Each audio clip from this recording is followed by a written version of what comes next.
Afternoon, everybody. I hope you had a good lunch. Although I realize that you're not at the actual conference, so I can't ask if you enjoyed that lunch they always provide, which is always pretty nice. Regardless, thank you for joining me here this afternoon. I am at Teachstone. I'm our senior advisor for policy and research. I've been working with the class for the past 16 years.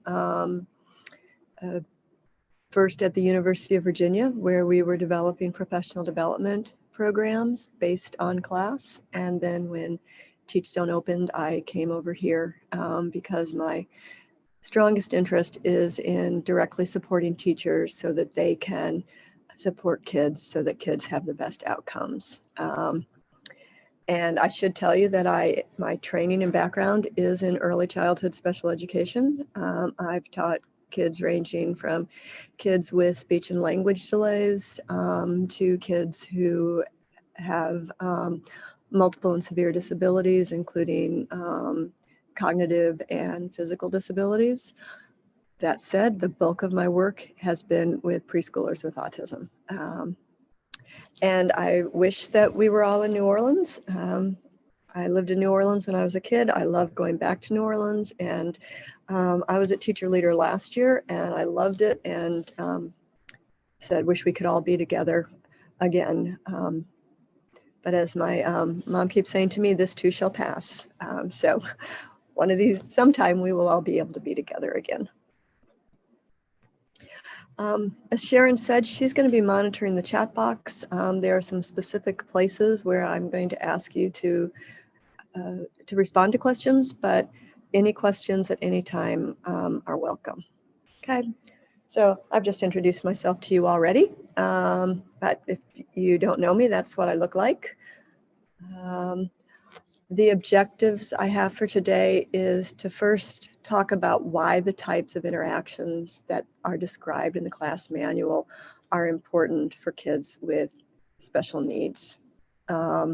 We'll talk just for a few moments about how the class aligns with the Division for Early Childhood, which is part of the Council for Exceptional Children, with their recommended practices on interactions. We're going to talk about things that observers should know when using class and special education and inclusive settings. And then we're going to discuss some recommendations for observing in special education and inclusive classrooms. I'm particularly excited about these last two bullets. Last year when I was at Teacher Leader, I did a similar session, and one of the things I heard loud and clear from the teachers who participated is that they really wish that there were things that their class observers knew before they came into their classrooms. And I had the opportunity to facilitate focus groups in 2 different states with class observers who use class in both inclusive settings and in self-contained special education classrooms. So I'm really excited to share with you what they thought, and I would appreciate hearing from you about your thoughts as well. All right, so this is our first, and actually I think it's our only poll. And no, there are 2 polls. So yes, what's your role? Are you a coach mentor? Are you a researcher? Are you a teacher? Are you an administrator? Or are you an other? Okay.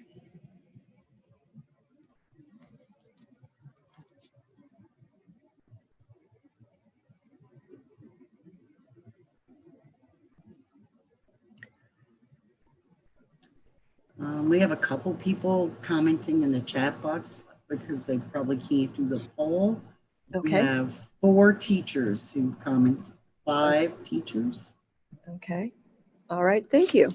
And I see just from looking at the poll that the majority of you are indeed teachers, 65%. We've got about 15% administrators, 10% coach mentors, and then others at 10%. So that really helps. I also see, as now I can see the chat box, that we've got some special ed coordinators as well. So thank you all for joining and for answering that poll.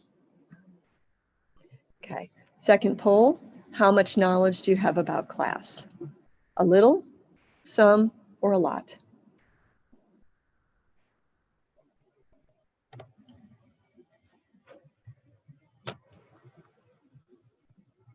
On this to show that we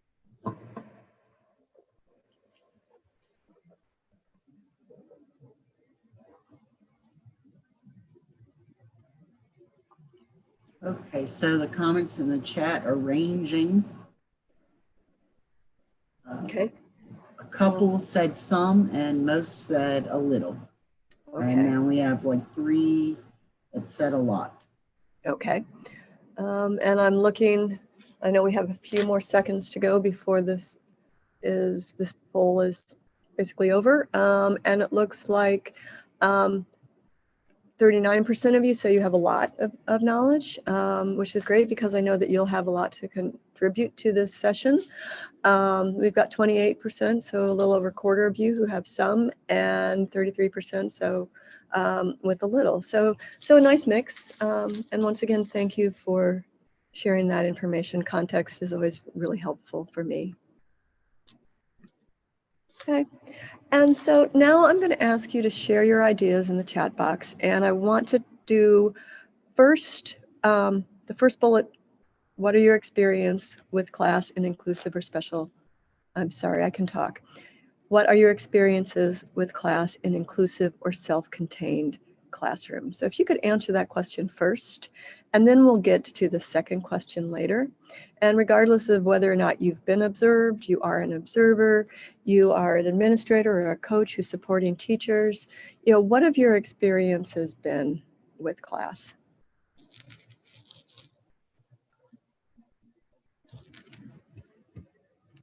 And Sharon, for some reason I can now see it, which I couldn't this morning, so I'm seeing a mix, no experience with class, have been observed as a teacher, now an observer, been observed, okay. Regular ed, though it's going so fast, I'm having a hard time keeping up.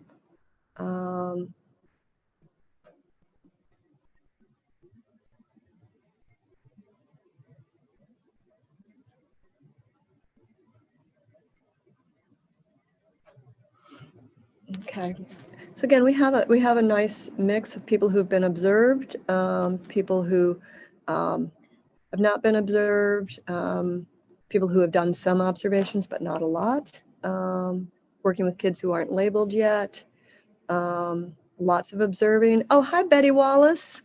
I know you. I may know others of you as well, so I apologize if I didn't catch your name. I just saw Betty's. All right, so we've got some nice experiences here. So then what I want to ask you is what kinds of concerns you've had in terms of using class as an observer in an inclusive or self-contained classroom, or as being observed as a teacher in an inclusive or self-contained classrooms, and any concerns you've had. And Tammy, you've got a great question. I'm going to jot that down because we're going to talk about that.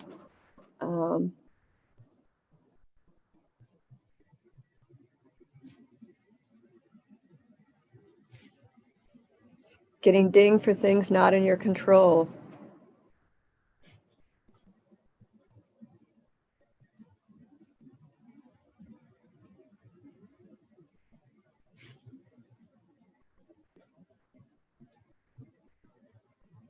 Feedback loops. Nonverbal. How to make this work with scripted. Unfamiliarity with inclusive classrooms. Who and what questions? Okay. Behavioral issues. Context. Oh, and Stacy's got a really excellent point about not only kids with disabilities, but kids who are bilingual. All right, thank you, everybody. If more things come to you, pop them on in. to the chat box. Here. Okay, I'm jotting these down and trying to make sure that we'll get to as many of them as we possibly can. And if we're getting close to the end and we haven't gotten to your questions, please bring them back up again.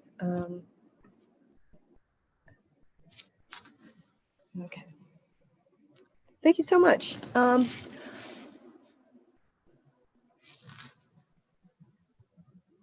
Sorry, I keep pausing because you all keep adding in these great comments. Okay, but now I am going to take a break and get back from reading the box and get back to you.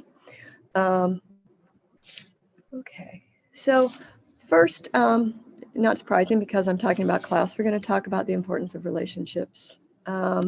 And this quote has been around for, gosh, 16 years now, and it's from the National Scientific Council on the Developing Child, which is a lot of that work that comes out of Harvard University. And while the quote is old, I think it's still very powerful. Young children experience the world in the context of relationships. In turn, these relationships influence all areas of development. These relationships also lay the foundation for later developmental outcomes, including self-confidence, mental health, motivations to learn, achievement in school, and conflict resolution.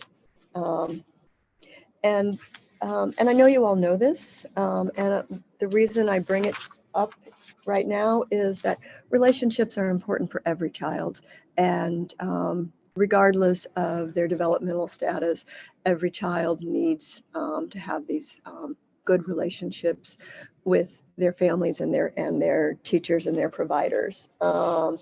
And in fact, there are some people who might argue that that really effective, strong relationships may be even more important for kids who have the most learning needs. Okay, and then a second quote. The first one is the academic quote. The second one, this is one of my all-time favorite quotes about relationships and young children, and it's Yuri Bronfenbrenner, who's the scaffolding guy, the zone of proximal development. In order to develop normally, a child requires progressively more complex joint activities with one or more adults who have an irrational emotional relationship with the child. Somebody's got to be crazy about that kid. That's number one, first, last, and always. And I also think that that's just such a powerful quote to think about, that irrational emotional relationship with the child, because we also know that that many of the kids who come through our doors, whether they have an identified disability or they're at risk for developmental disabilities or school failure, that they don't always necessarily have the most stable home environments. And so kids, there's a lot of great research on resiliency in kids, and studies have made it really clear that that kids who rise above the circumstances, who are able to make it and beat the odds, there's typically someone who is irrationally crazy about them, somebody who is supporting them, who believes in them, who keeps up with them. And sometimes it is a family member, sometimes it's a neighbor, but it also is often a teacher. And so the work that all of you who are in the classrooms are doing right now is absolutely critical work. So the relationships truly are the heart of the matter, and they matter for every child. When we think about what children need, we see a little boy there. I call him the acorn head because it's the little top on his haircut. But what they need is connection. They need that organized setting, and they need that challenge. And because you're at different levels of understanding of class, the connection that we're talking about is the emotional support piece of class. What teachers do to build strong relationships and to have children feel safe and secure in their classroom. They also need to have an organized setting, which relates to the domain of classroom organization, what teachers do to manage children's time, attention, and behavior in the classroom so the day runs smoothly and kids have something to do. And then kids also need the challenge. They need to be pushed linguistically. They need to be pushed cognitively. They need to be pushed, encouraged to learn new skills. And those things are all true for all children. What is really complicated about teaching is that there's not just one little boy. There are lots of little children in the room, and they all have needs at the same time. And that can be even more difficult in a special education setting where kids can have some pretty diverse needs. I know that I've taught in classrooms where I've had children who were ambulatory and verbal and at early elementary age, starting to do some reading, and I had kids in wheelchairs with very limited control over their bodies and no vocal speech, all in the same classroom. And so when you take that response and need, it's really challenging. All right, so why class in your settings? Well, first of all, I just wanted to talk about what's happening now. Class is already being used in inclusive and self-contained early childhood settings across the state, and that certainly includes Louisiana. We also know that federal law requires that children with disabilities be served in the least restrictive environment, which is the environment where they would be if they did not have a disability. Because you have that special education background, or many of you do, we also know that children are only removed from the general education settings if the IEP team determines that their needs can't be met through the provision of supplemental aids or services. In addition, for quite some time now, Head Start has been mandating that 10% of all Head Start slots are reserved for kids with disabilities. And so there are lots of kids with disabilities who are in classrooms that are being observed with class. And just as that reminder, the majority of kids at the preschool age who have disabilities have mild disabilities. And typically in younger children, it's a speech or language delay.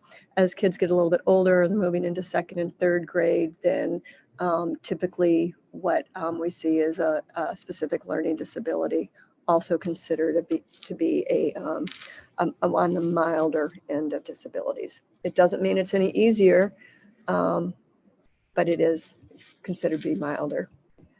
Okay.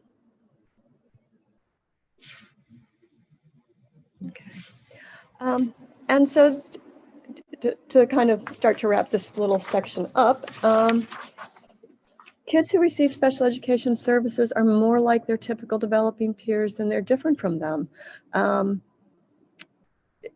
And you can walk into many classrooms and you can be told that there are kids with disabilities in the classroom, but you may have absolutely no idea who those children are because it's not readily apparent from looking at them. All right. I want to make a specific link between the Division for Early Childhood of the Council for Exceptional Children and interactions. So if you're not familiar with DEC or CEC, CEC is the largest national and international organization advocating on behalf of children with special needs and their families. And DEC focuses on children from birth through age 8, looking at kids who are at risk for disabilities, kids who have identified disabilities, and they put out what they call recommended practices to guide teaching practices. And in their most recent update, they added in a section on interactions, recognizing that we really need to ensure that our early childhood special ed teachers know that this is something that's very important. Okay. So on the left are the recommended practices related to interactions. So observe, interpret, and respond contingently to children's emotions. For those of you who aren't very familiar with class, that's teacher sensitivity, where we want teachers to be aware of and responsive to children's emotions, to their needs. And so that's a pretty direct link. The second recommended practice is encourage positive interactions with children and other adults. That's part of positive climate. Again, forming those relationships between the teachers and the children and among the children is just such an important thing to be doing in the early years. Our third one is interpret communicative attempts, respond contingently, and use language to label and expand. And that links up to language modeling, which is what teachers are doing to stimulate and facilitate language. It may look a little bit different. In fact, it may look a lot different, particularly in a self-contained classroom, because we are looking at communicative attempts, and we know that not all of our children are going to be verbal. In fact, in self-contained classrooms, it may be a large percentage who aren't verbal, so we may be looking at facial expressions. We may be looking at pointing. We may be teaching a child to, the basic steps of identifying, of making choices with pictures. But regardless of what it is, DEC is saying that you really need to interpret these attempts and then respond to them. So if a child, I know if the child makes a sign and it's a really crude sign and you can't really quite tell exactly, and I don't mean crude as in rude, I mean crude as in not very refined, because they don't have necessarily the greatest motor control. If they make this crude sign, try to interpret, what are they asking for? You might want to look at where their eyes are going to see what are they asking for, and then to and then to respond contingently. For some kids, that's one of the first things we can do to help shape and develop language is pay attention to them and give intention to what they're saying. And this is a kind of a silly, I don't know if it's a silly example, but I years and years ago worked in a laboratory school at a university, and it was an infant toddler program, and all of the kids had mental and physical disabilities. And one of the things that we used to do is we would take the kids to, we had a trampoline room, and it was just a small room, and it was not a very big trampoline, but we would pick up the kids and we'd put them on the trampoline and we'd start bouncing them around. And there's this one little girl who loved it, and you could tell that she loved it because she just giggled and giggled and giggled. And when we would stop it, she would start to lift her foot up and down repeatedly across the trampoline. And so we said, "Oh, you want more? Do you want more?" And we would start doing it more. And what we did over time is we helped her start to use this signal that was one of the ways that she could tell us that she wanted something, she wanted more of something. And I do see a comment, and I apologize, Martha.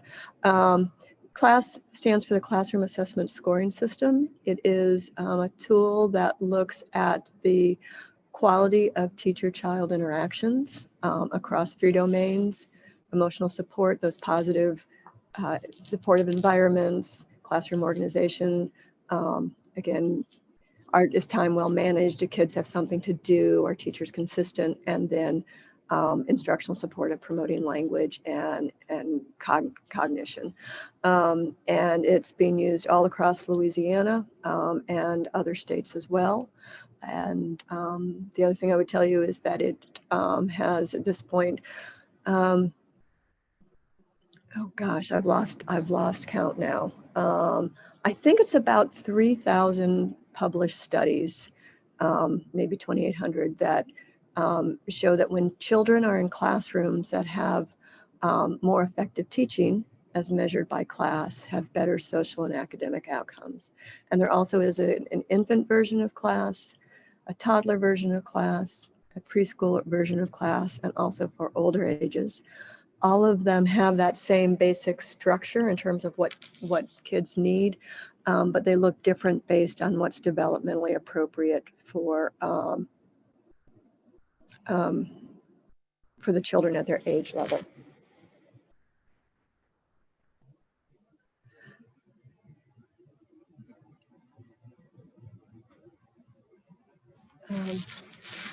All right, and I see some other really good comments that I'll try to get back to. Again, forgive me while I just jot myself down a note. I could spend a lot of time on the comments and we wouldn't necessarily get through everything, but some I want to get back to.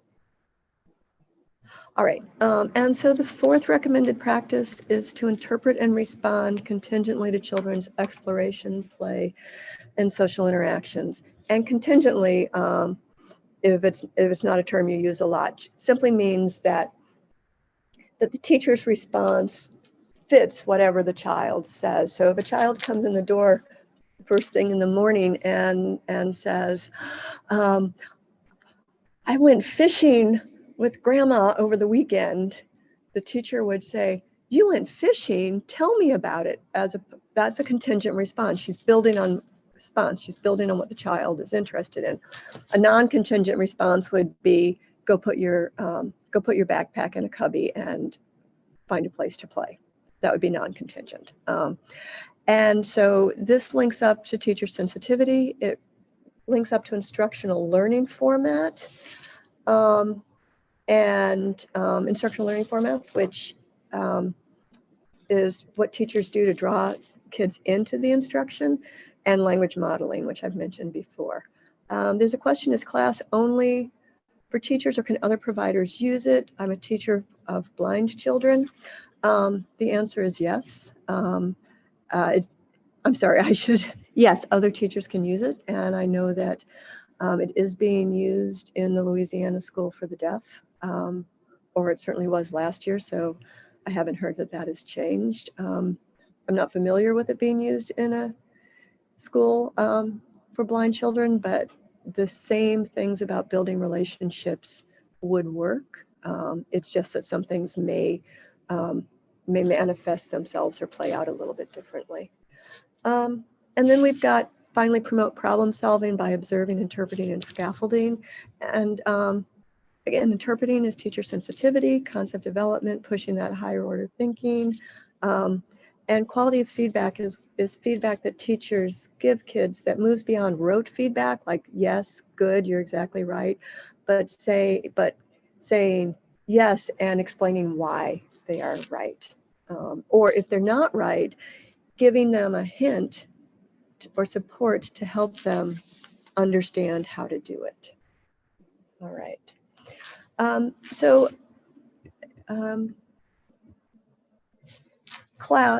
Arizona's quality rating system, which is called First Things First, has been using class for 5 or 6 years now, maybe even a little bit longer.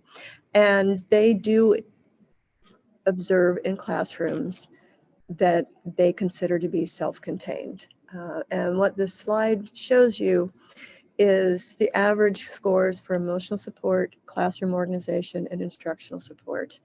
And the blue shows you the number of classrooms and the domain level averages in self-contained classrooms, which were 81 classrooms. And then the lighter bar, I guess we'll call it maybe a peachy color, it shows you the scores for the 302 self-contained classrooms, and you'll see that they look pretty similar. I do want to give you the disclaimer that in Arizona, they consider a classroom where 51% of the kids have an IEP as being self-contained. And when I contacted them to find out more about the composition of the classrooms in terms of what types of abilities kids had in the classrooms, they weren't able to share that. That said, when I think about emotional support and classroom organization, those make a lot of sense. Because again, every teacher knows that they should be building relationships with children. I've long argued that class measures what special education teachers do each and every day. They build relationships. They're individualizing for their children. That's a part of the individualized education plan. They manage behavior because we know that kids with disabilities tend to engage in behavior at higher levels. In terms of like learning formats, there are lots of different ways that special education teachers work to engage their children, and there may be things that they are doing using different kinds of materials. So I can go back to the woman who teaches in a school for the blind. You're going to have some different materials. The instructional support and language modeling, promoting language is really key for all kids, even if it's not vocal speech. Instructional support may be a little bit trickier, and I know that in lots of conversations I've had with people, they feel like pre-K class works really well for emotional support and classroom organization, but they have some concerns about the instructional support with the focus on higher order thinking in self-contained classrooms where kids have more significant needs, or indeed in inclusive settings where kids have more significant needs. Okay, so at this point, I just want to stop and ask if anyone has any comments about comments or questions about what I've just presented.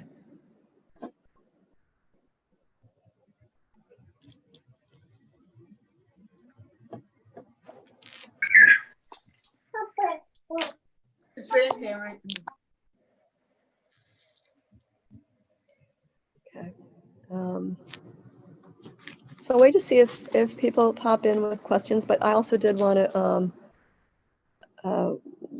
to address at least a couple of the comments that I heard before when you talked about your concerns. So one of them was unfamiliarity with special education, and that is a very big concern. And we are aware of that at Teachstone, and we do have that as a recommendation that observers have a background in special education. We are also trying to help people who use class in non-traditional settings, whether it's special education, tribal communities, dual language learning classrooms, that people, that observers not focus specifically on all of the examples in the manual, because the manual, the examples in the manual may not be appropriate for that age level, but instead that they focus on the intent of those dimensions. And I'll talk about those a little bit more a little bit later. But I'm going to respond to Sharon's comment right now. In self-contained classrooms, which class measure is used is the age level determined by chronological age or the developmental age? And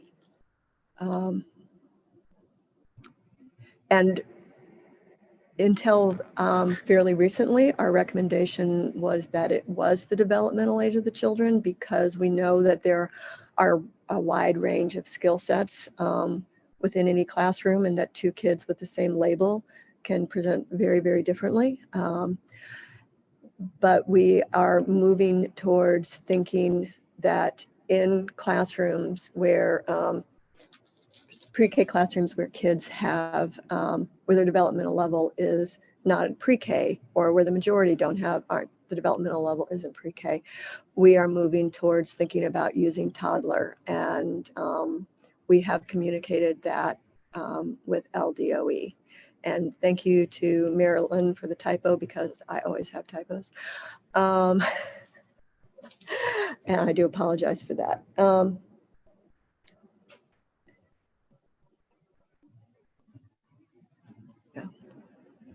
Okay. There's also the question about bilingual, and again, we want people to have context. We want people not to get stuck on the exact wording in the manual. Those of you who have more knowledge of class know that the class manual gives us a paragraph that describes all of the indicators for each of the 10 dimensions in pre-K. That's not the constellation of what you might see in a classroom. It's just overarching. I also saw a comment about people being dinged, and that was the word they used, because the paraprofessionals weren't doing the same things that they were, and that is a concern. Know that the class observation does look at the interactions of all of the adults in the classroom, and that they weigh, W-E-I-G-H, the interactions of the adults based on the number of children with whom they're working, the amount of time they're with children, and their responsibility for activities. And so they really need to balance out the interactions of the lead teacher and any paraprofessionals who are there. I can also say that we very, very strongly encourage that all paraprofessionals receive some training in interactions, because we know how important their work is in supporting our kids. All right, and I'm going to move on, if we're doing okay. All right, so information that observers should know.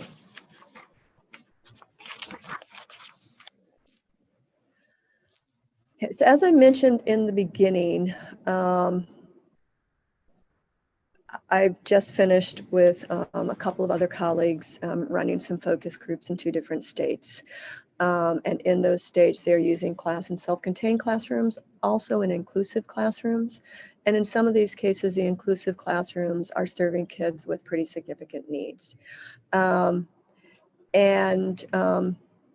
The questions we asked them, first of all, was what is unique about observing in special education classrooms? And I think that's part of what you shared when you talked about kids being nonverbal, behavioral issues, multiple adults. Those are definitely uniquenesses in the special education settings. There's often a smaller ratio and a lot of adults in the classroom. There are different teaching strategies, very specialized teaching strategies that we need to use for with some of our children in order for them to benefit the most. Information observers should know prior to observing in special education classrooms, common concerns that teachers have, and what information teachers should have. And I'm going to go back and also respond to the teacher about people coming in to observe if there's a substitute teacher. Now, every state is going to have their own guidelines for that, but what I have seen most frequently is that the substitute has to be there for 10 consecutive days. So it would have to be the substitute's 11th consecutive day in the classroom before they could be observed. And I know that if any of you are representing Head Start, those are the guidelines in the Head Start regulations for doing class observations. And I can't speak for the protocol that Louisiana is using, but I'm looking at Michelle's comment, and I think that if it's a substitute and they're there for a day, if they're a substitute paraprofessional, that should be, typically that's fine, but if they are taking over for the teacher, it's not good practice. Okay. All right, so this is some of the information that people indicated that observers should have. So first of all, they wanted to know the number of children who in the classroom who have disabilities. They wanted to know what types of disabilities the children had, including a little bit more detailed information about that ability level, because I'll go back to my experience teaching kids with autism. I'd have two kids the same age, and one child had no vocal speech and very, very serious self-injurious behavior, and was working on, honestly, we were mostly working on helping her just be in the classroom with other kids and not injuring herself. That was our what we did for her for the first 6 to 8 weeks of school. And then the first thing we did was we taught her some very basic choice making. In the same classroom, I had a little boy who could speak in full sentences, that they both had the same label. So knowing the abilities is helpful.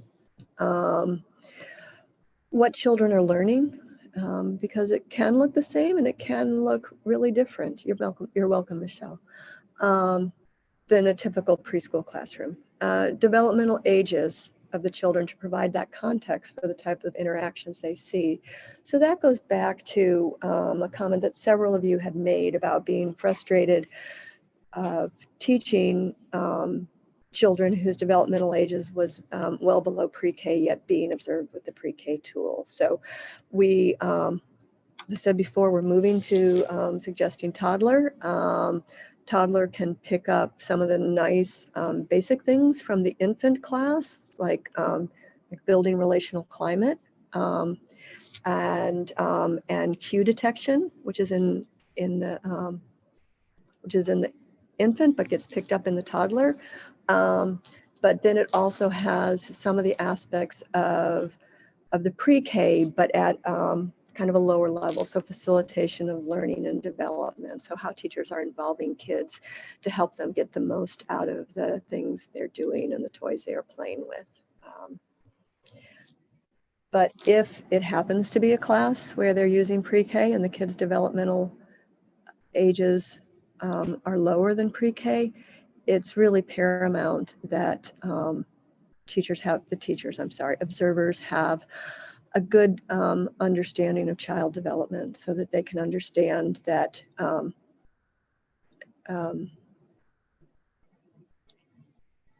sorry, I'm blanking on that, but they can understand that children communicate non-verbally, and that if there's a back and forth exchange multiple times using pictures or signs or eye gaze and smiles and an occasional noise, that's communication. And we want people to understand that that's communication. And so having that information, understanding what is developmentally appropriate for younger kids, that normal scope and sequence of development should be helpful.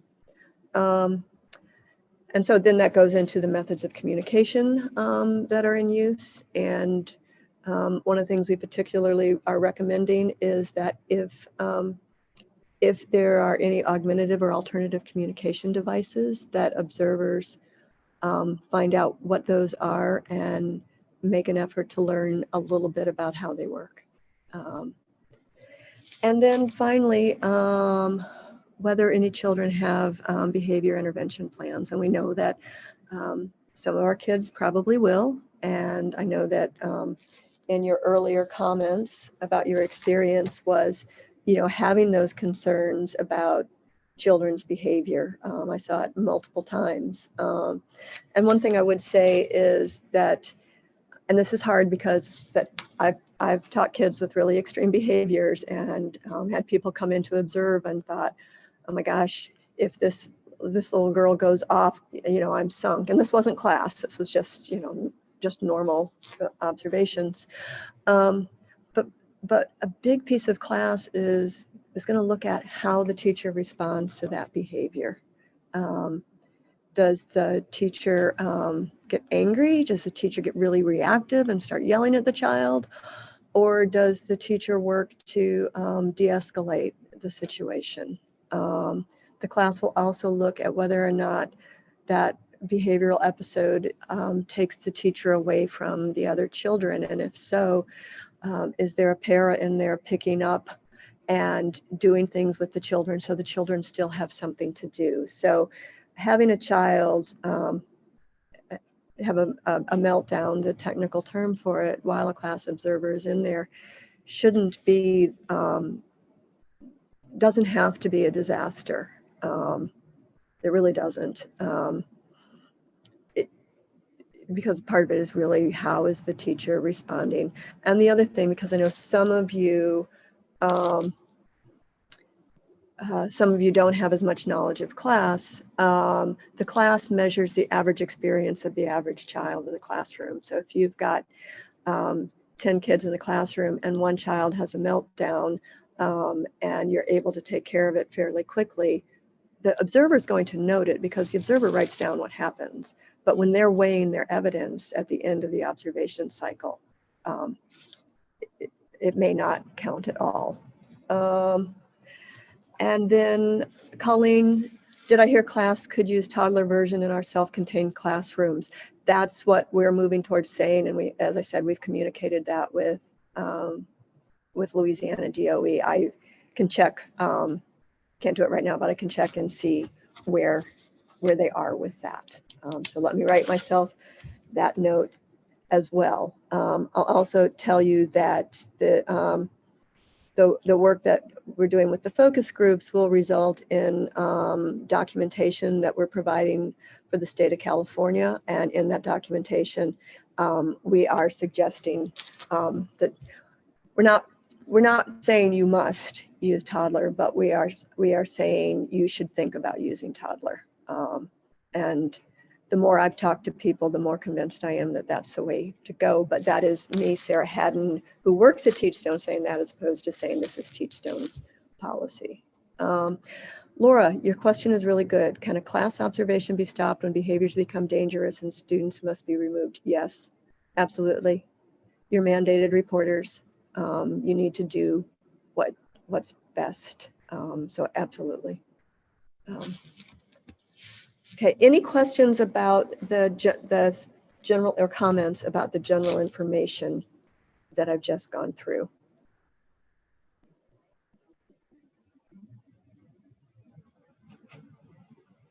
Okay, and for those of you who aren't looking at the chat box, I do want to read Jennifer's comment because it's really good. It said, I had a child who would throw things, break things, have meltdowns. We removed the others and paras went with them to a different place, and I stayed with the one child.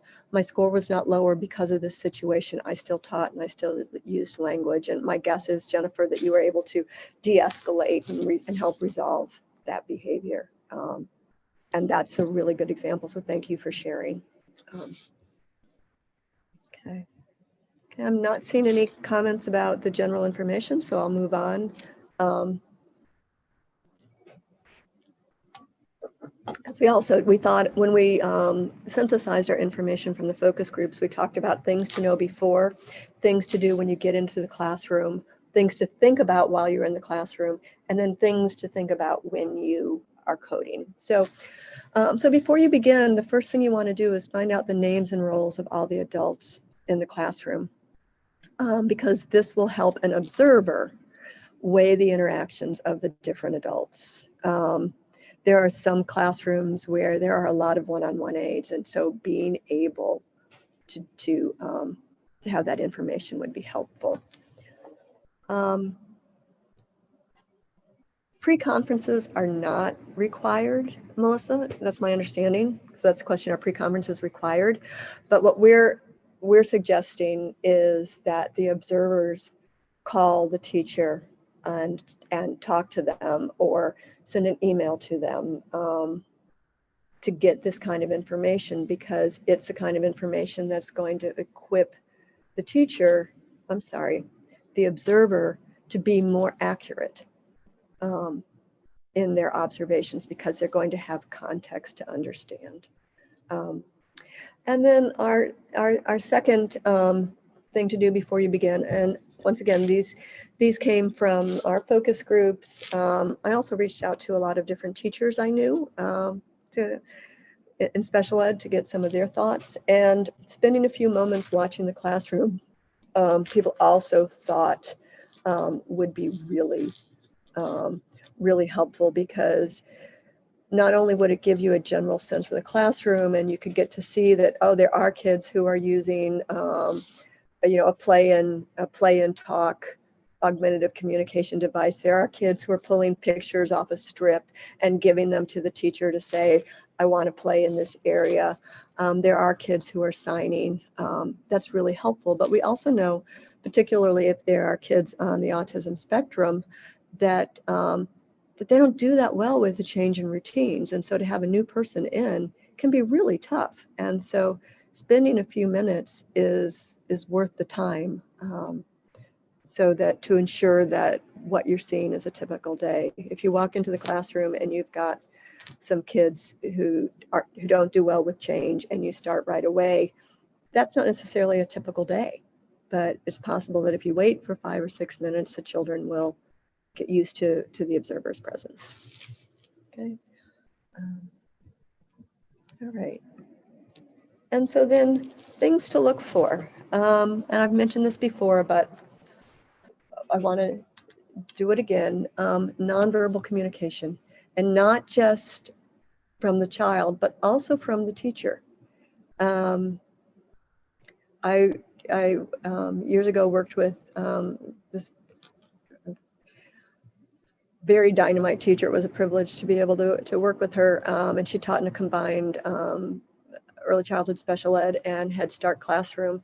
And she had a wide range of kids with disabilities in her classroom. And I can remember that she used to wear laminated pictures around her neck. And it wasn't that many, but she had, them hole punched and on a lanyard around her neck.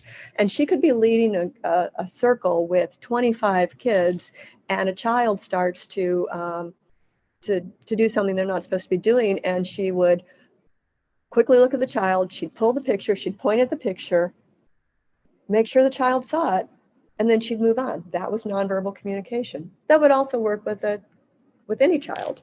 But there's definitely nonverbal communication going on both ends. And again, when we think about picking up on conversations, social exchanges, when we think about teachers providing feedback, and for those of you who are more familiar, that feedback loop, so that sustained back and forth exchanges, we have to look at nonverbal communications.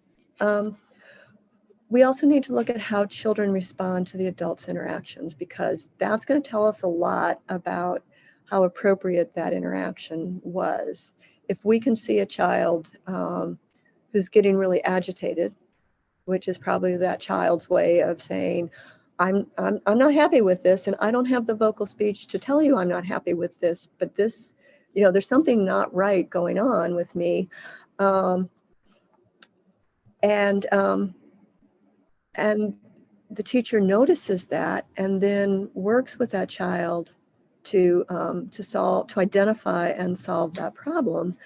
If the child's agitation, subsides, and the child gets back to doing something, then that tells us that that's successful. If the child still continues to be agitated after the teacher does her best, then it hasn't been solved. It wasn't a successful interaction. And Diane King, I love the fact that you use communication aprons. I think they're fabulous. So our third thing to look for is wait time. So kids who have speech and language delays, they may have auditory processing disorders, and it's going to take them some time to process that language. The teacher said, but, oh, that means, but, and then they have to then think through their own responses. So wait time is important. The same would be true in a DLL classroom. But we could also have kids who are communicating with physical disabilities who are using a pointing system. And if they've got real tightness in their arm, it's going to take them a while to get that hand out to slap the picture of that choice that they've just made between two things that they could eat.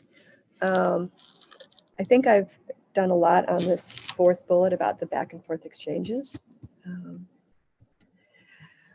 Another thing you're going to look for is teachers using concrete materials and prompts, physical materials. Did I say prompts? I meant to say props. Physical materials. There's adaptive equipment in the classroom. Again, it's just going to be different, or may be different. And then I've already talked about this before, as you all voiced some concern about behavior, is how that teacher responds to the behavior.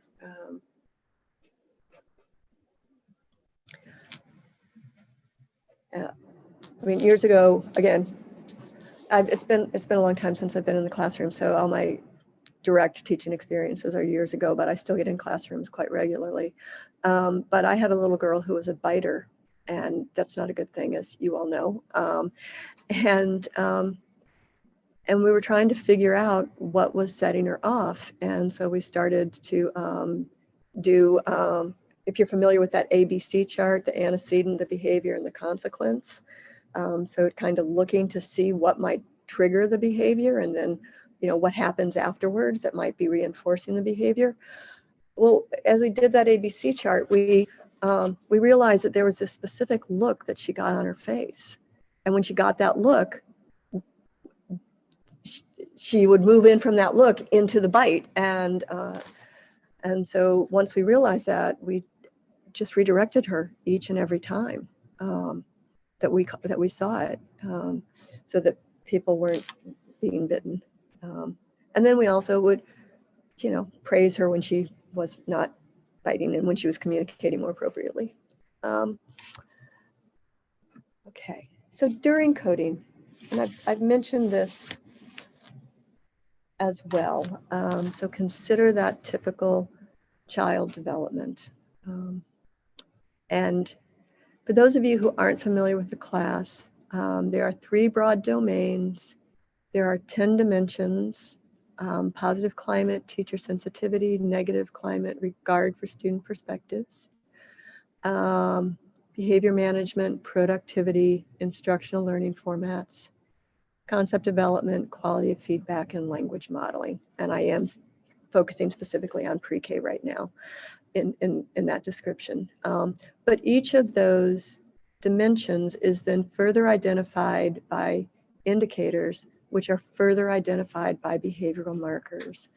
The behavioral markers are a list of how things might look.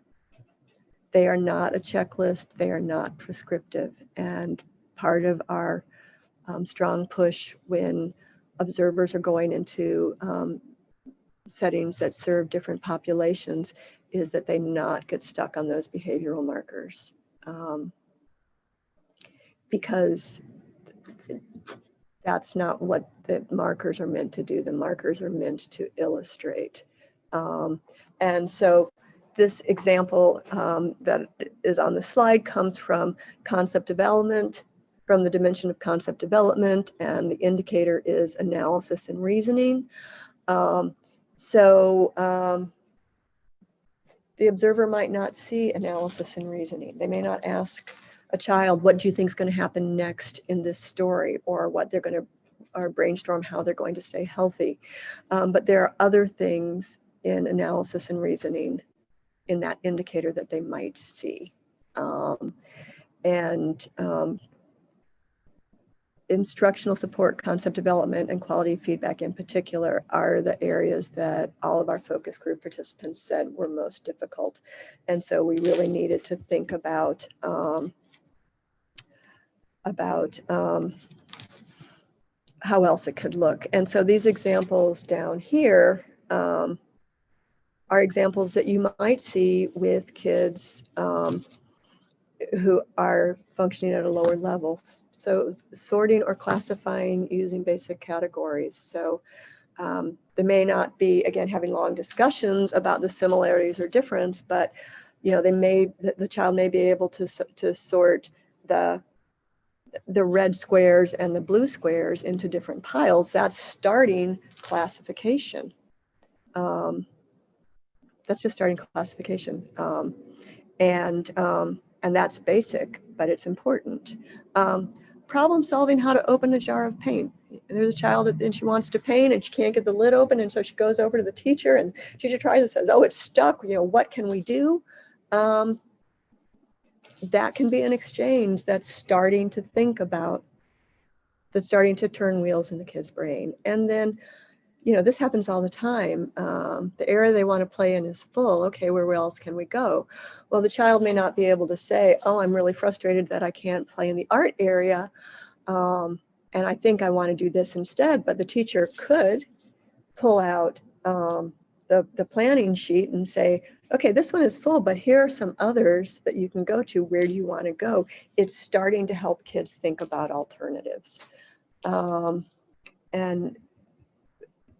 Betty, we see your comment about the ABC chart. And Sharon, thank you for sending out the sample ABC analysis form. Betty, if you have more questions, I'm also happy to follow up with you or anybody else who has more questions. So these are the things that we're asking observers to think about when they go into classrooms where the kids are not necessarily at the same level, or all the kids aren't necessarily at the same level that you would see in a typical pre-K classroom. And so what I'd like to ask you all to do now is type in some other ideas of things that you think are important. Are there things that we missed? And I suspect there are. So if you have other ideas about things people should know in advance, what people should do when they come in to observe, what they should look for, I'd love to hear it, because I've got a lot of smart people on this call who have a lot of knowledge. Specifically 225 of you. So I'd love to hear your thoughts.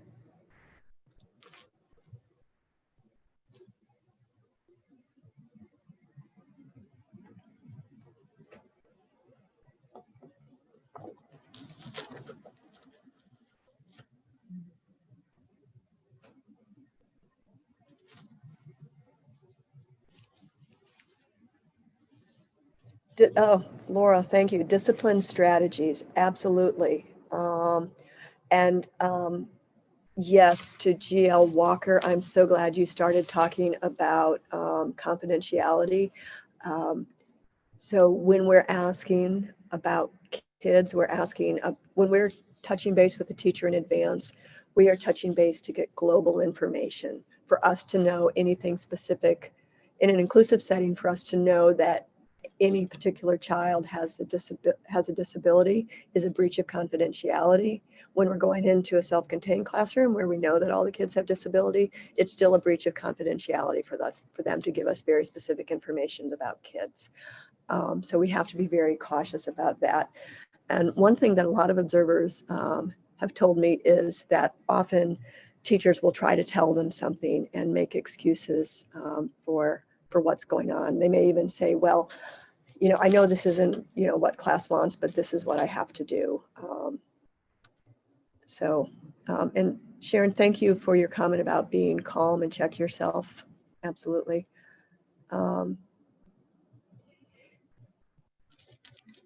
Okay, so Amy, when you're talking about the outside observers, are you talking about the third party?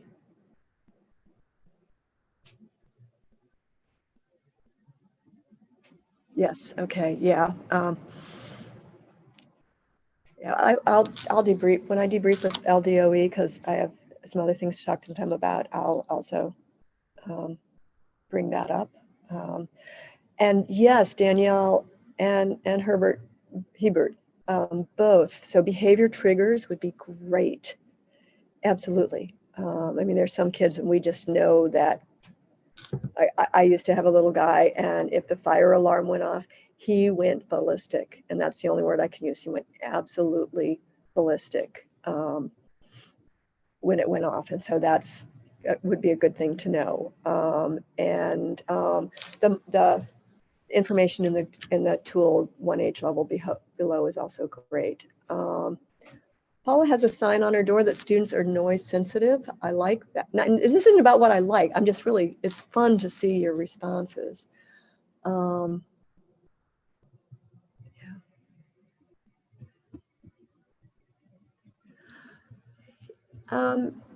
Jane, I'm not sure why you were told not to talk to the observer. I mean, as an observer, when I go in, I always introduce myself to the teacher. I explain what's going to go on during the observation. I ask if she has any questions. I also ask if the kids know that I'm coming. So it is okay to talk for a minute, but what you don't want to do is say, oh, well, X, Y, and Z, and essentially make it seem like you're making excuses for what you're doing. It's what you don't want to do. Conscious discipline strategies are helpful, absolutely. That's been my experience too. Yeah, and Cynthia, you're right. You can still get dinged if they know the triggers. But again, think about how the behaviors are dealt with. Okay, yeah, and that's what Danielle said. Thank you.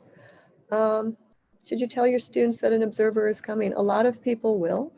And in one of the groups I talked to, they talked about the observer would send a picture of themselves in advance so that the children could see the face of this person. Daily schedule, yes, Laura, thank you. I think that we just think of that as just being something normal, but observers definitely need to know the daily schedule. Yeah, that's in our internal protocol that we use here at Teachstone. Okay.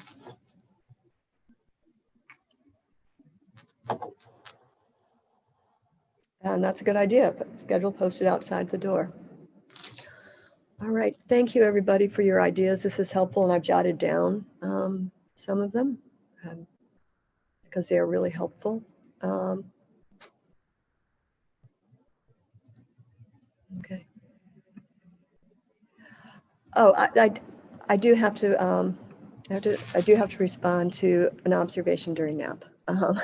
So our protocol is that the observer can continue as the children are going down for the nap. But once the interactions with the teacher stop, then they should stop as well. So, there are teachers who, will sit with the child and they'll pat their back and, rub their shoulders and, do different things to help that child calm down. And if those things are going on, the observation can still go on. But once the child is asleep or the children are asleep, we don't observe during nap. So again, you're welcome. All right, so now let's move on. And so I said this before, but sometimes it helps just to see it in writing. Descriptions in the class manual provide examples of what interactions may look like for each dimension and indicator. However, these are not the only way that interactions play out. Focus on the intent of the dimension and indicators by referring to the definition on the face page, which is a part of the manual, and keywords in the longer descriptions, and keep asking yourself if the interactions meet that intention. That's just absolutely key for observing with class. Should the observer know what's in your lesson plans and what modifications you have done? That's a good question, and I don't know the answers to that. I've not thought about that before. I'm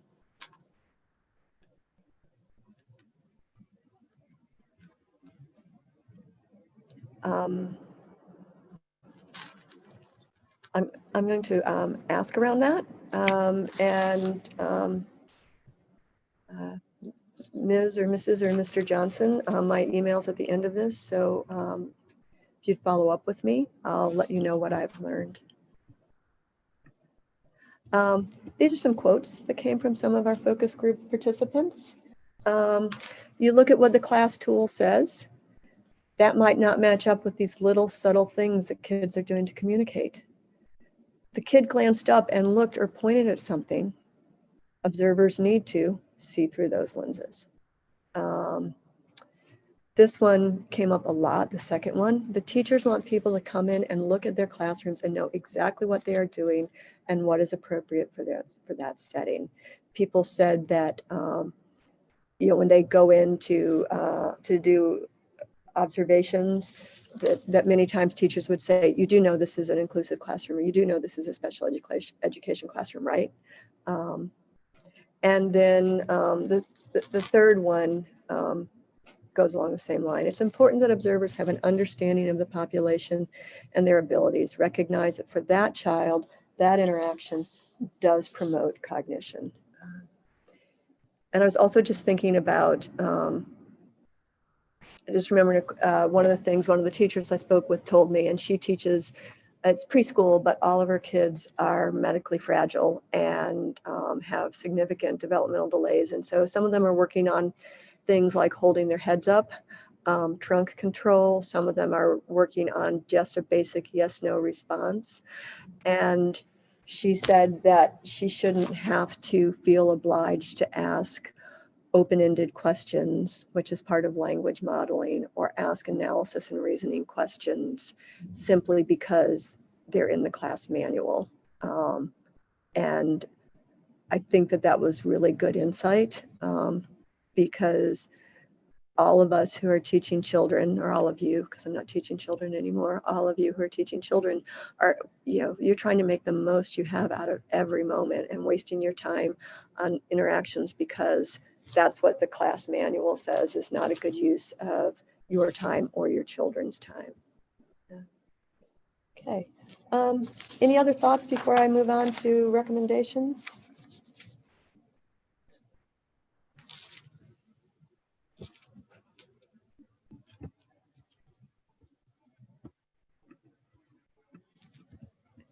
Okay, and actually right now, for some reason, I cannot see the chat box. So if there's anything, Sharon, let me know. So these are recommendations. I think I've probably talked about them already.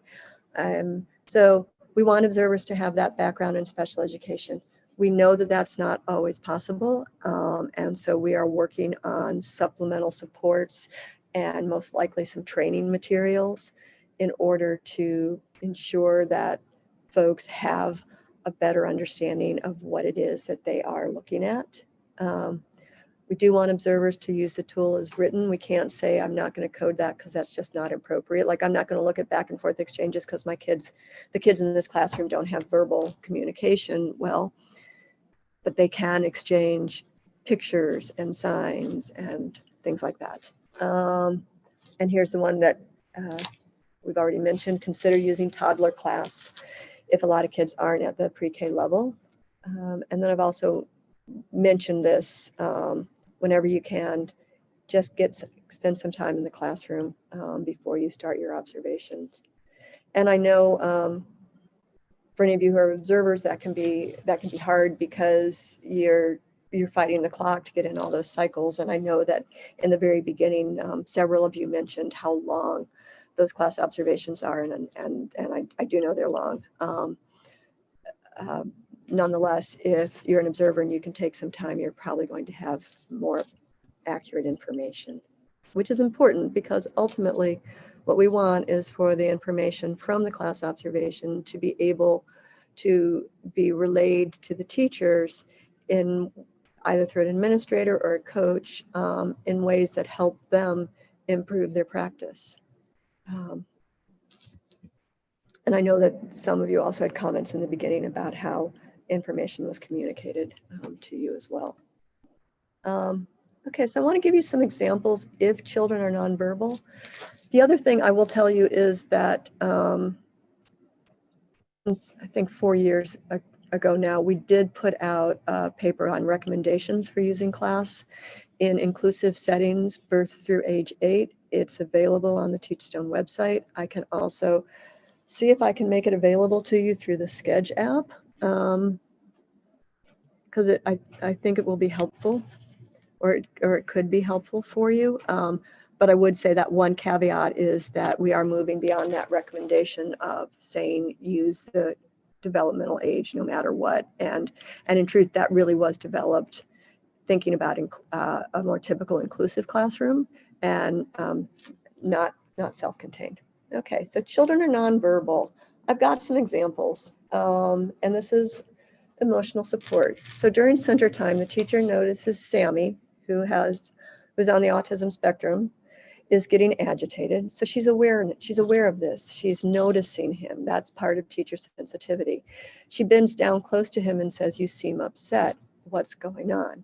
That's close physical proximity, which is part of positive climate, and responsiveness, which is part of teacher sensitivity.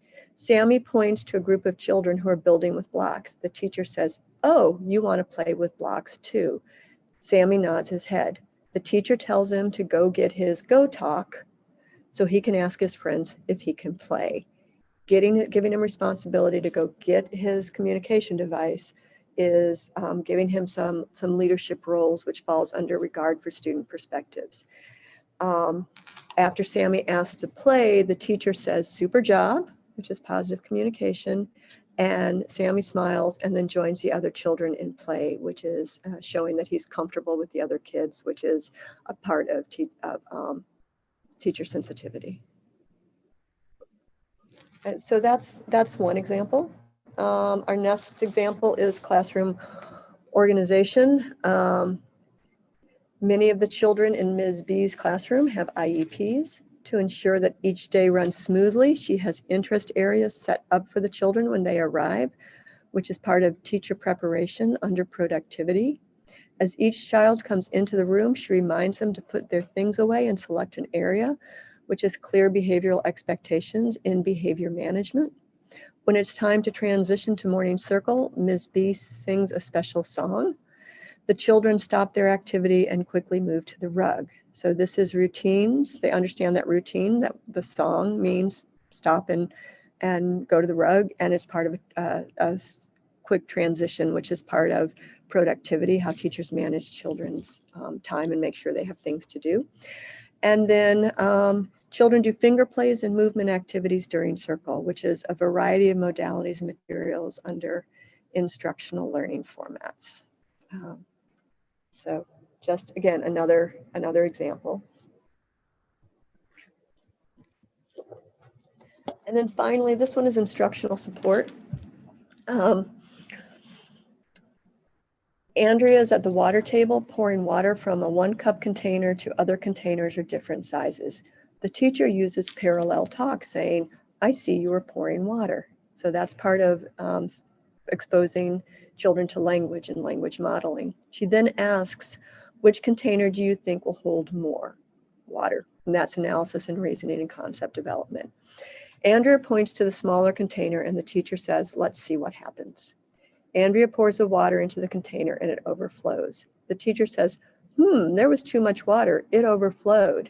That means that the water spilled over the top of the container. So she's used some advanced language by saying overflowed. What do you think will happen if you pour it into the other container? Which is prompting thought processes and prediction and concept development. Andrea scoops the water into the other container and excitedly points to show that there's room at the top for more water. The teacher says, "So this one holds up more water than the other one. I wonder why," which is part of analysis and reasoning. Andrea holds up the 2 different containers and says, "Bleh." The teacher says, "Yes, the second container is bigger. That's why it holds more water." Good thinking, which is doing some repetition and extension and language modeling and providing information. And now that I've gone through that, I will also tell you that I recognize that Andrea has some pretty sophisticated receptive language skills. And that's definitely not the case for all of our kids. All right, and so now we have about 12 minutes left for, we have 12 minutes left for any questions that you have or comments.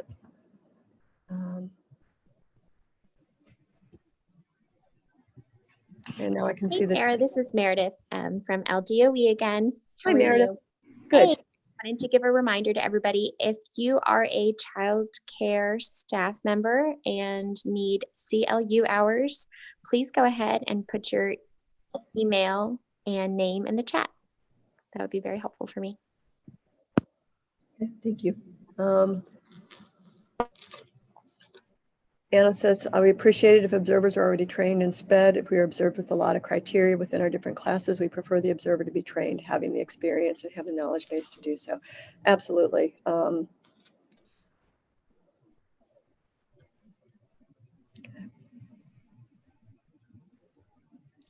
If you do have a question, you can raise your hand or do a thumbs up signal or click on the yes button, and we may be able to get you unmuted. Yeah. If you have a specific question that you want to ask. Yeah, and we see your thank you for that slide. Don't forget to use the rate this option in the Sketch app to provide feedback about the session. I'm not seeing any hands or yeses. And it's okay if nobody has questions. I know I put a lot of information out there, and I tried my best to keep up with your questions as we were going through it. Oh, we have one. Third-party observers know of SPED students in the classroom. I mean, I think they should know that it's an inclusive setting.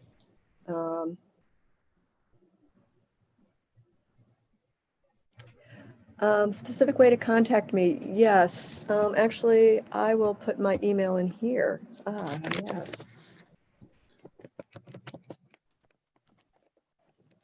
Whoops, hit the caps lock there. So it's Sarah Haddon. Now I can't even. You do it. It is not there. Well, there we go. That's my email. I'm happy to help you all think these things through. So this is a topic that is really important to me, having spent most of my career in special education.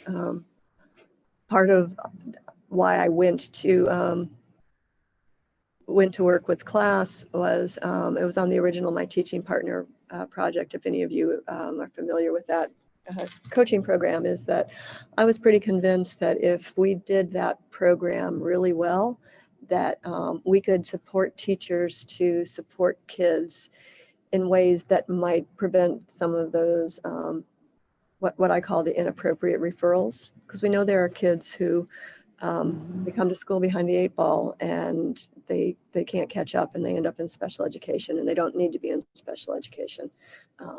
So I have not let my I've not left my background behind me. Betty Wallace, I will tell Mary Margaret hi. She did retire. I don't know if you knew that. Just a little bit ago, about 4 weeks ago. I miss her quite a bit. We have is there a way we can, did you answer that one? Yes, I put my email in. Okay, so they can have your email. Okay. And also, Betty Wallace, congratulations on retiring. That's wonderful. And to anyone else who has good news, I hope that I'm happy for you too. Just Betty and I go back a number of years now. And in case you didn't write my email down, my name should be in the program, correct? Mm-hmm. Yes. Okay, and so our Teachstone emails are our first name dot last name at teachstone.com.